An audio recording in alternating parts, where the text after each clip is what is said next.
ఎందుకంటే ఇది నా స్వార్థం. నేను ఒక్కడే తినలేకపోతున్నాను డబ్బు. నేను ఒక్కడే ఇంత డబ్బు సంపాదించుకొని ఇంత ఖరీదైన కారులో తిరిగి నాకు బాధగా ఉంది. నాకు ఇంత సుఖం అవసరం లేదు. ఎందుకంటే నేను చచ్చిపోతే నాకు 6 అడుగులు నేల చాలు. అందుకే నాకు ఇన్ని చూసి ఇంకెన్ని ఇల్లు కొనాలి, ఇంకెన్ని ఊళ్ళల్లో నాకు స్థలాలు కావాలి, ఇంకెన్ని పొలాలు కావాలి, సంపాదించుకుని ఆశ అయితే మటుకు నాకు ఖచ్చితంగా లేదు. ఎందుకంటే ఒకే ఒక జీవితం ఉంది.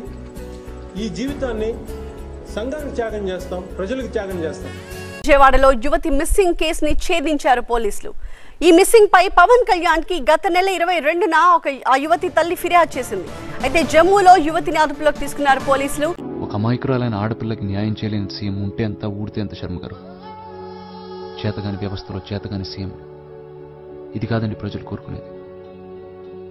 లక్షల కోట్లు, కొన్ని ప్రాజెక్టులు, ఇంత బియ్యం, ఇంత కరెంట్. ఇది కాదండి. మార్పు కోరుకుంటున్నారు. వ్యవస్థలో మార్పు, విధానాల్లో మార్పు, రాజకీయాల్లో మార్పు. అలీ పద.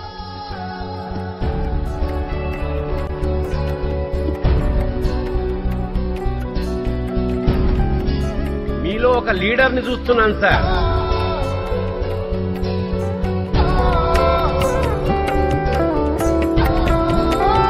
ఎన్నాళ్ళకి మన దేశం ఒక లీడర్ని చూస్తుంది సార్.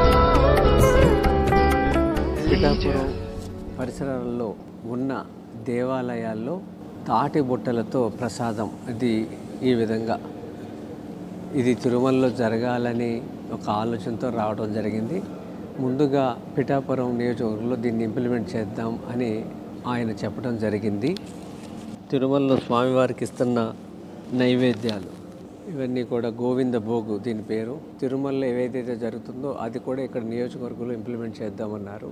అలాగే ఇక్కడ చూస్తున్న ఈ మట్టి వినాయకుడు ఈ ప్రభుత్వం రాగానే మొదటి పండుగ 100 విగ్రహాలని అక్కడున్న యువకులకి ఎకో కాంటెస్ట్ అనేవాడు పెట్టి భక్తి శ్రద్ధలతో నిమజ్జనం చేస్తే పర్యావరణ రహితంగా ఇంతవరకు భారతదేశంలో ఎక్కడలా జరగలేదు.